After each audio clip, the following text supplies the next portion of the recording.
کیا نون لیگ میں کوئی اور قابل سینئر تجربہ کار شخص موجود نہیں ہے جو وزیر اعظم کے لیے اہل ہو سکے یا وزیر اعلیٰ پنجاب کے لیے اہل ہو سکے؟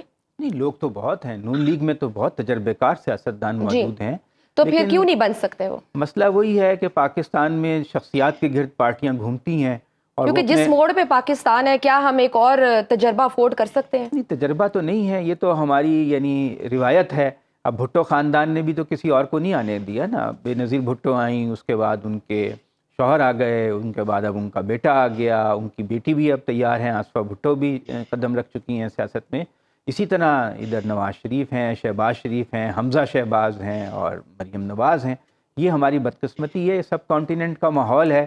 جیسے بنگلہ دیش میں شیخ مجیب الرحمان، ان کی بیٹی حسینہ واجد، کانگریس میں آپ دیکھیں کہ نہرو تھے، ان کی بیٹی اندرا گاندھی، اور ان کے بیٹے پھر راجیو تھے، اب راہل گاندھی ہیں۔ کانگریس کو اس کا نقصان بھی ہوا موروثیت کا۔ پاکستان میں بھی لوگ پسند تو نہیں کرتے ہیں، مگر یہ کہ بہت سے لوگ پسند بھی کرتے ہیں۔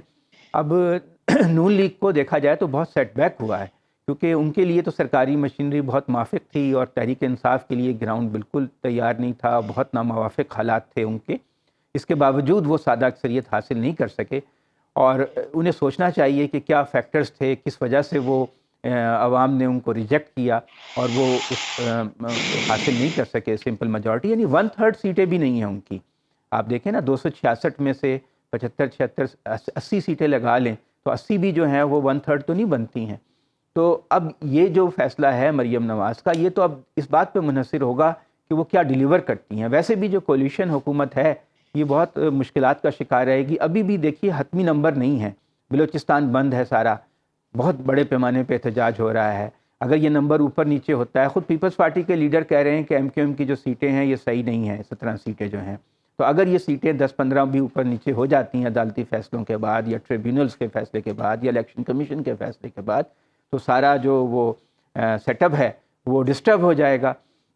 اب یہ ہے ایم کیو ایم اور پیپلز پارٹی کے تضادات بھی بہت گہرے ہیں۔ ایم کیو ایم چاہتی ہے کہ بلدیاتی جو ادارے ہیں ان کو مضبوط بنایا جائے تاکہ وہ کراچی جو ہے ان کے اختیار میں ہو اور ان کا میئر اس پہ مؤثر طریقے سے کام کر سکے، لیکن پیپلز پارٹی کا یہ مقصد نہیں ہے، ان کا مفاد نہیں ہے۔ وہ چاہتے ہیں کہ صوبائی حکومت کا کنٹرول رہے۔ تو اب شہباز شریف ان کے جو آپس کے تضادات ہیں اس کو کیسے مینیج کر سکیں گے؟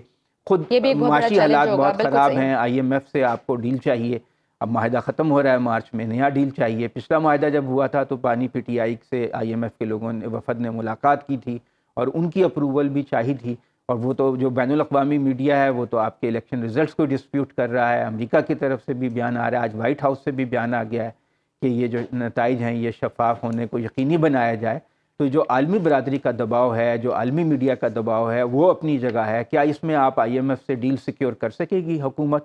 اور کیا آئی ایم ایف کے ڈیل کے ہوتے ہوئے آپ عوام کو کوئی ریلیف دے سکتے ہیں؟ بہت مشکل ہے، کیونکہ ابھی دیکھیے کہ جو گیس کے بلز ہیں لوگوں کے 500 سے 700% زیادہ آ رہے ہیں پچھلے سال سے۔ فضل الرحمان صاحب بہت بری طرح شکست کھا چکے ہیں، اب وہ اپنا ایک بولڈ مطلب فیس کر رہے ہیں، پوسچرنگ کر رہے ہیں کہ جی ہم عوام میدان میں جائیں گے۔ جب آپ سیاستدان ہیں، پارلیمان میں بیٹھیں، اپنا کردار ادا کریں۔ وہ بھی کہہ رہے ہیں کہ ہم پارلیمان میں بھی بیٹھیں گے، لیکن چونکہ انہیں بہت بری طرح شکست ہوئی ہے تو اس طرح وہ لفاظی کے ذریعے اس کو کور کرنے کی کوشش کر رہے ہیں، اپنے سپورٹرز کو کہہ رہے ہیں کہ ٹھیک ہے جی ہم تحریک چلائیں گے، اور ہم ایوان میں نہیں بیٹھیں گے، ہم میدان میں جائیں گے۔ یہ سب باتیں ہی ہیں، اور مولانا فضل الرحمان تو پچھلی اسمبلیوں میں بھی کہہ رہے تھے کہ سب استعفے دے دو، بعد میں اسی اسمبلیوں میں بھی ان کے بیٹے نے وزارت بھی لے لی۔